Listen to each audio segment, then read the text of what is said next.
Mark had been looking forward to this afternoon for days. The neighborhood BBQ was the highlight of the summer, a chance to catch up with old friends, swap stories, and enjoy the rare warmth of a sunny weekend.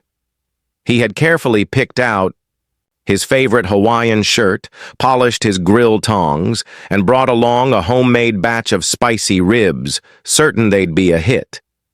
But as he approached the cluster of neighbors gathered on the cul-de-sac, something felt off. Karen stood near the grill, laughing loudly with a group of people. But not with him. Her eyes flicked to Mark just once, cold and calculating, before she turned back to her conversation. Not a single invitation had come his way. No friendly wave. No, "Hey, Mark, glad you could make it." Mark's heart sank. It wasn't the first time Karen had snubbed him, but this felt different, more deliberate, more personal. The neighbors around them smiled politely at Mark, but their eyes quickly dropped to the ground as Karen's sharp gaze swept past him. Karen wasn't just any homeowner. She was the self-appointed queen of the HOA, a woman who seemed to control everything from the color of the mailboxes to who got to park where. Her authority was unofficial but absolute, and crossing her could mean weeks of silent treatment or worse, mysterious complaints filed with the HOA board. Mark remembered the last time he'd unintentionally crossed her. It had been months ago, a minor parking dispute, but Karen had made it clear she never forgot. Today's snub felt like a slow-burning retaliation, and the sting of it spread through Mark's chest. He forced a smile and walked closer to the BBQ setup, hoping to blend into the background. He tried to catch Karen's eye again, to say something. Anything. But she seemed determined to ignore him. The scent of sizzling burgers and sweet corn filled the air, but Mark barely noticed.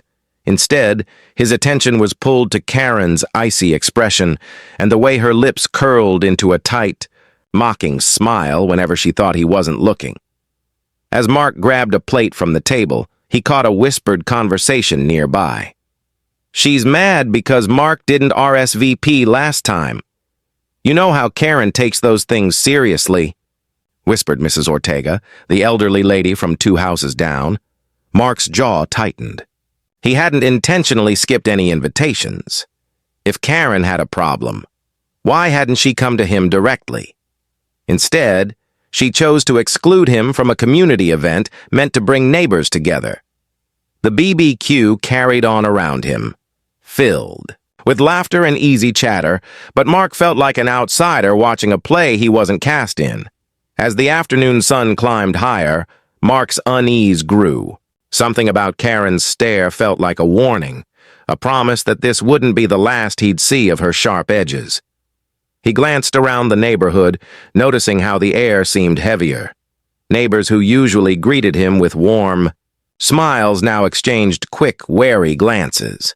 The subtle social lines Karen had drawn felt like an invisible fence, and Mark was stuck just outside. Mark's mind raced. Was it really worth staying? Could a neighborhood BBQ snub spiral into something worse? As the sun began to dip, casting long shadows across the street, Mark made a decision. He would stay, but he wouldn't back down. After all, in a neighborhood ruled by one woman's iron will, sometimes standing your ground was the only way to reclaim your place. Little did Mark know, Karen was already planning her next move, and it would come sooner and more forcefully than he expected. As the sun dipped lower in the sky, Mark finally decided it was time to head home. His ribs had barely touched, and the laughter from the BBQ now felt like distant noise, a reminder of the barrier Karen had thrown up between him and the neighborhood. Mark approached his car, parked at the edge of the street, eager to escape the cold war simmering under the warm summer evening. But then he froze. There it was. Karen's minivan, massive and boxy, was parked directly behind his car, perfectly aligned to block any chance of moving. The vehicle's gleaming white surface caught the last rays of sunlight, reflecting an unspoken message. You're not going anywhere." Mark's heart sank as he looked up to see Karen standing just beside her van, arms crossed like a fortress guarding a secret. Her lips curved into a slow, victorious smile, the kind that said she was enjoying every second of his frustration. Neighbors who had been scattered around the BBQ slowly began to gather at their front porches, peering out with a mix of curiosity and unease. Some shot Mark sympathetic glances, others looked away, unwilling to get involved.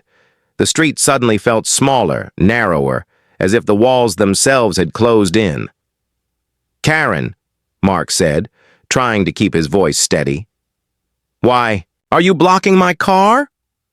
Karen didn't answer immediately. Instead, she fixed him with a sharp gaze, her eyes cold and unyielding. Finally, she spoke, her tone slow and deliberate. "Maybe if you had shown up when you were supposed to, Mark, you wouldn't be stuck now." Mark frowned. "That's ridiculous. I didn't even know about this BBQ. No one told me." Karen shrugged, as if that explained everything. "That's your problem, not mine." Mark felt a rising heat, not from the sun, but from anger. He glanced back toward the crowd. "Can someone call the HOA? Or maybe help me out here?" But no one stepped forward. Minutes stretched into an hour as Mark sat inside his car, engine off, staring out at Karen's minivan. Each time he thought she might move, she shifted her stance but remained firmly planted. She pulled out her phone, typing rapidly, probably texting more allies or plotting her next move. Mark's fingers drummed nervously on the steering wheel. His calls and texts to friends went unanswered, and the sticky heat of the evening made the wait even more unbearable. From a distance, he could hear faint murmurs, whispers spreading like wildfire about the Mark versus Karen showdown. Some claimed Karen was just protecting the neighborhood's standards. Others whispered that she had a personal vendetta, one that went far deeper than a missed invitation. Mark thought back to the early days of the HOA, how Karen had pushed through every rule with ruthless precision. Her control was unshakable, and those who crossed her often found themselves isolated, their lives quietly made miserable. He realized he was not just blocked by a van. He was trapped in Karen's carefully laid trap. The sun set completely now, leaving only the harsh glow of street lamps and porch lights. Mark's phone buzzed. An anonymous text. "Stay calm. They're watching." His pulse quickened. Who could be watching? And why warn him? Suddenly, the atmosphere shifted. Karen glanced around, her smile flickering for just a moment before tightening again. She seemed aware someone else was now involved. Someone beyond the neighbors. Mark's mind raced. Was this about to become something bigger than a petty dispute? Could this blockade turn into a full-blown neighborhood war? The silence between the two of them stretched, filled only by distant laughter from the BBQ and the occasional bark of a dog. But beneath the surface, tension hummed like a live wire ready to snap. Mark knew one thing for certain. Leaving wasn't an option, not yet, because Karen had made a statement and he was determined to respond. The street had fallen into an uneasy quiet, the festive sounds of the BBQ now just faint echoes drifting on the night air.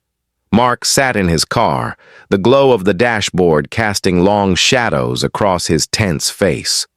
Outside, Karen's minivan stood, like a barricade, an immovable wall blocking his escape. The summer night was warm, but the air between Mark and Karen was electric, charged with unspoken challenges. Karen stood by her van, arms still crossed, eyes sharp as a hawk's, watching Mark with a smug expression that made his blood boil. Mark's fingers hovered over his phone, debating his next move. Calling the HOA had always felt like inviting trouble, and he knew Karen had friends in high places, but staying put meant surrendering to her silent siege. He scrolled through his contacts, hesitating on the number of a local lawyer friend who had once warned him about Karen's iron grip on the neighborhood. Maybe it was time to call in reinforcements. Then, the unexpected happened. From across the street, a soft voice broke the silence. "You're not the only one tired of Karen's games." Mark turned sharply to see Mrs. Ortega, the elderly neighbor, who had whispered about Karen earlier. She stepped onto her porch, eyes steady and serious, a cane in one hand but her other clenched in quiet defiance. "I've seen what she's done to others," Mrs. Ortega continued, voice low. "The endless complaints, the threats, the way she controls everything. You're braver than most for standing up." Mark felt a flicker of hope. Perhaps he wasn't as alone as he thought. But just as he prepared to respond, a shadow moved behind. Karen, a younger man, tall and imposing, emerged silently from the darkness. He didn't speak, just stood beside Karen like a silent enforcer. Mark recognized him vaguely from neighborhood meetings, a loyal ally of Karen's, known for his intimidating presence. The message was clear. Karen was not to be challenged lightly. Mark swallowed hard. Minutes ticked by in agonizing stillness. Mark tried calling the HOA president, hoping to escalate the issue beyond Karen's personal vendetta. No answer. He texted a few friends, but replies were slow and cautious. The neighborhood was watching, but no one was willing to step into the crossfire. Then came the whispers. Voices floated from open windows and shadowed doorways, rumors about Karen's past that Mark hadn't known. She's been like this for years, ever since her husband left. Some say she's using the HOA to get revenge on anyone who doesn't fit her perfect image. Did you hear she once fined a family for planting the wrong flowers? The stories painted a portrait of a woman wielding power not just for control, but for personal vengeance. Mark realized this wasn't about a BBQ snub or even a blocked car anymore. It was about a silent war of wills, a battle for control of the neighborhood's soul. As the clock edged toward midnight, Mark felt the weight of exhaustion settle in. His options were dwindling. Then his phone buzzed again with another cryptic message. "Watch your back. Not everyone is who they seem." The words sent a chill down Mark's spine. Who was warning him? And what hidden forces were stirring beneath the calm surface of their suburban street? Mark glanced at Karen, who was now on her phone, her face illuminated by the screen's pale light. Her fingers tapped quickly, sending messages that seemed to ripple through the neighborhood like a secret signal. Mark's gut tightened. This silent standoff was far from over, and the stakes were rising. As the neighborhood slept, a quiet storm was gathering. The morning sun struggled to break through thick gray clouds as Mark stepped outside, the weight of last night's standoff heavy on his shoulders. The neighborhood was waking up, the hum of lawnmowers, the chirp of birds, and the distant bark of a dog. Yet beneath these ordinary sounds, an electric tension buzzed through the air. Mark's car remained stubbornly trapped behind Karen's imposing minivan, its white paint gleaming dully under the overcast sky. Karen stood nearby, arms crossed, flanked by the tall, silent man from the night before. Their faces were masks of icy determination, waiting for Mark to make the first move. Mark took a deep breath, steeling himself. He couldn't avoid this any longer. Walking up to Karen, he forced a calm he didn't feel. "Karen," he said, voice steady but firm, "we need to end this. You can't keep blocking my car all day." Karen's eyes narrowed, a small, tight smile playing at her lips. "Why? So you can just drive away like nothing happened? You didn't even bother to RSVP for the BBQ." Mark's patience snapped. "That's not true. No one told me there was a BBQ. You never invited me." Karen stepped forward, invading his space with deliberate precision. "It's not about the BBQ, Mark. It's about respect. And about the rules. Rules you've been ignoring." Mark's brow furrowed. "Rules? What rules?" With a deliberate motion, Karen pulled a folder from the passenger seat of her van and handed him a yellowed envelope.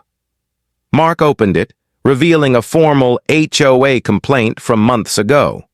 Violation of landscaping guidelines, it read, along with photos of his recently planted trees and paint samples for his front door.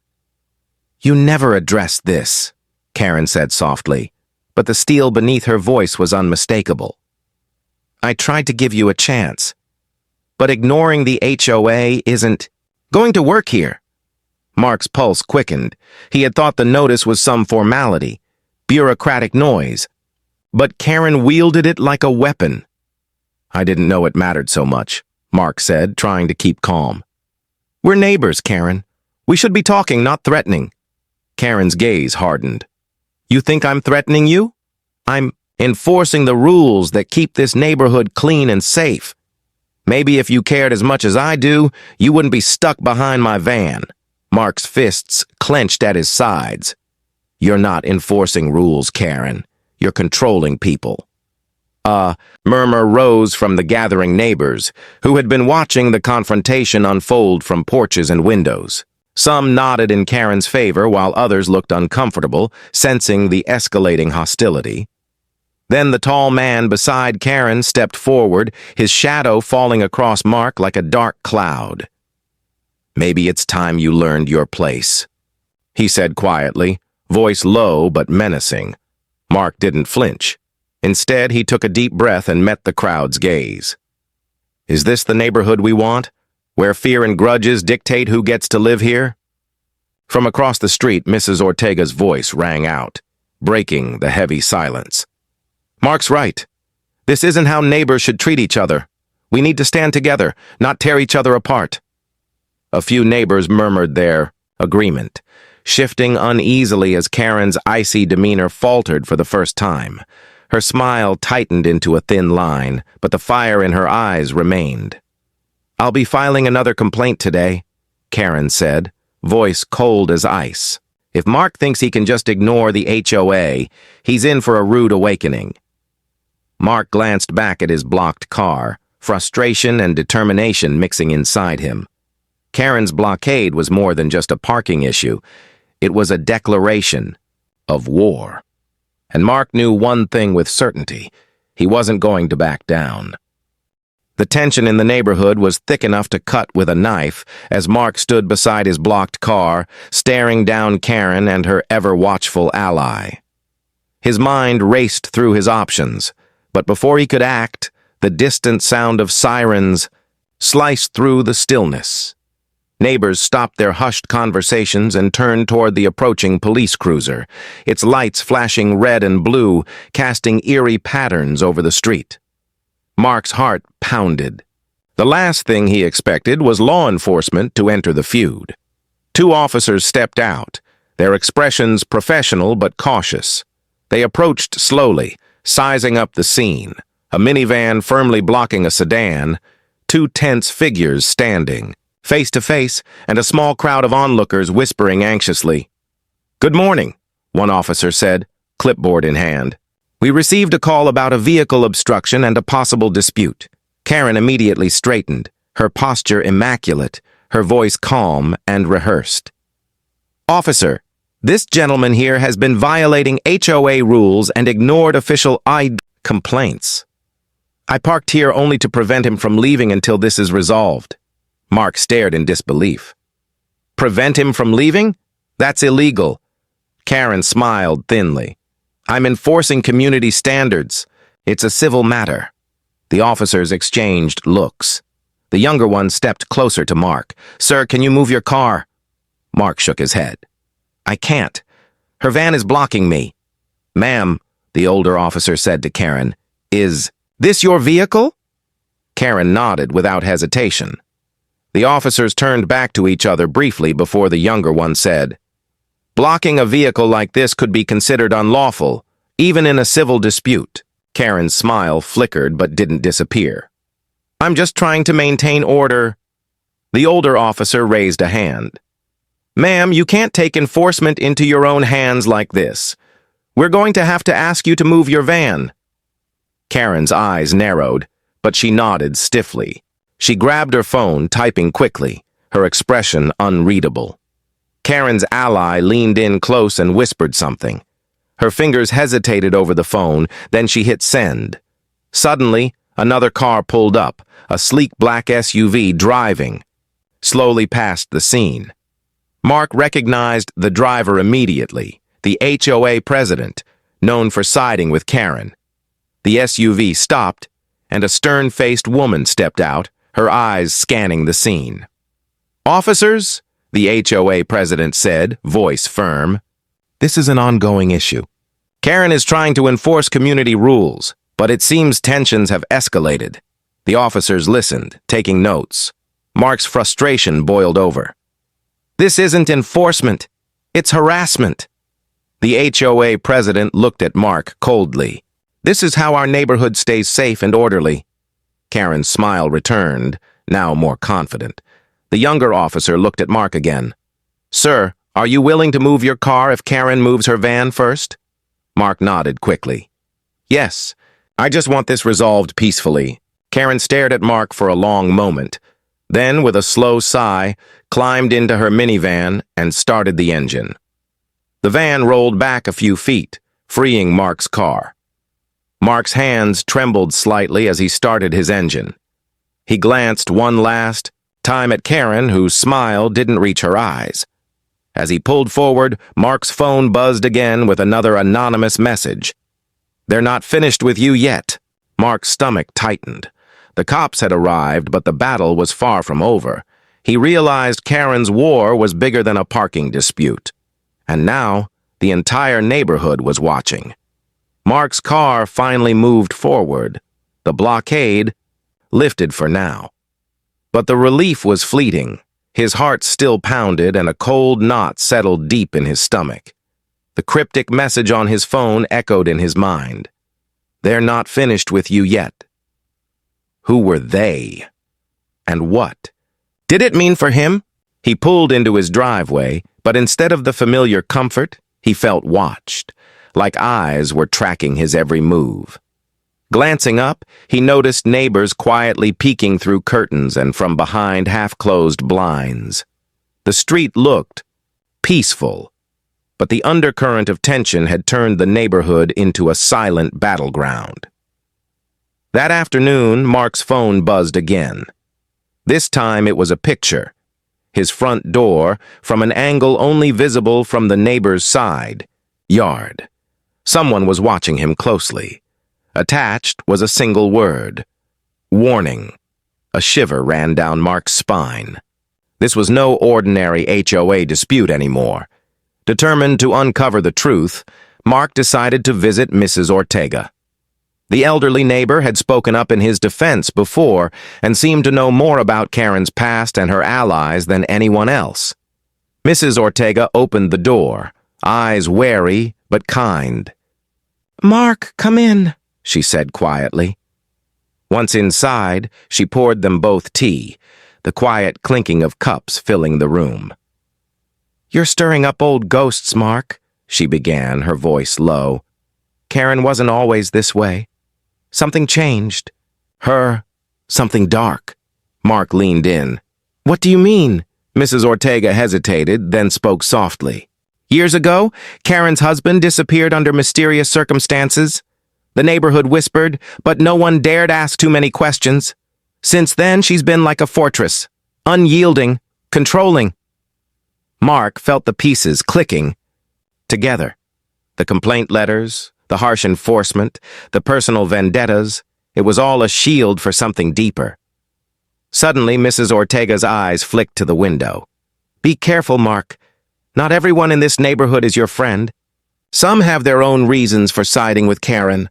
The warning hung heavy between them. Later that evening, Mark returned home to find a small package on his porch. No note, just a black envelope sealed with a crimson wax stamp. His hands trembled as he broke the seal. Inside was a single photo. An old, faded image of Karen standing beside a man Mark didn't recognize. Handwritten on the back were 2 words. "Watch out." Mark's mind raced. What secrets was Karen hiding? And who was trying to warn him? As darkness settled, Mark knew one thing for certain. This wasn't just a neighborhood feud anymore. It was something far more dangerous, with hidden enemies lurking in the shadows. He looked out at the quiet street, the houses peaceful on the surface but hiding whispers, secrets, and threats beneath, and he realized the war with Karen was just the beginning. Mark sat at his kitchen table, the black envelope and faded photos staring up at him like a ghost from the past. The weight of the mystery pressed down harder than ever. Who was the man in the photo with Karen? Why had someone sent him a warning, wrapped in silence and shadows? He heard a soft knock at the door.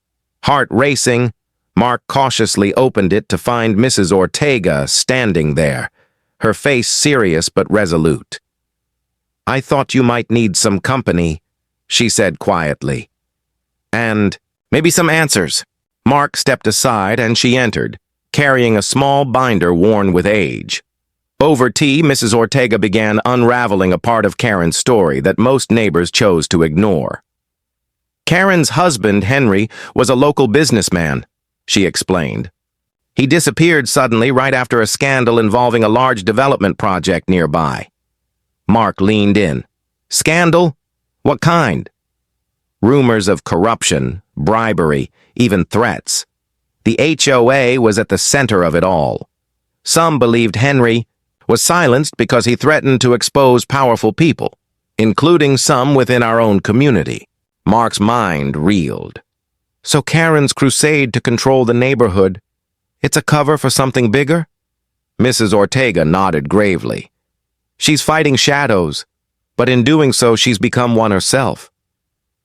Before Mark could respond, his phone buzzed. Another anonymous message appeared. "Trust no one. They watch from inside." Mark's eyes widened. Inside? Was there a mole within the neighborhood?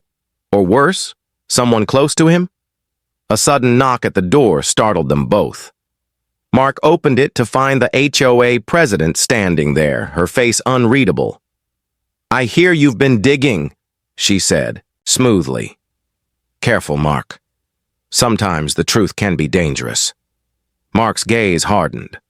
"I want the truth. That's all." The HOA president smiled thinly. "Be careful what you wish for." As she turned to leave, Mrs. Ortega's voice stopped her. "We're not afraid anymore." The woman paused, her eyes flickering with something unreadable, then disappeared down the street. Mark felt a strange mix of fear and determination. The neighborhood's quiet facade was cracking, revealing layers of deceit, power struggles, and secrets. That night, Mark stayed awake, piecing together what he'd learned. Karen's battle wasn't just about a blocked driveway or HOA complaints. It was a fight against a darkness that threatened to consume them all. He knew he couldn't do it alone. He picked up his phone and sent a message to a trusted friend. "Outside the neighborhood, a private investigator. Something's wrong here. I need help." As the message sent, Mark glanced out his window. Across the street, the lights in Karen's house flickered once, twice, then went dark. A silent warning or a prelude to something worse? Mark clenched his fists. The war had reached a new, dangerous phase. The following days passed like a fever dream. Mark's private investigator arrived discreetly, blending into the neighborhood as if he belonged.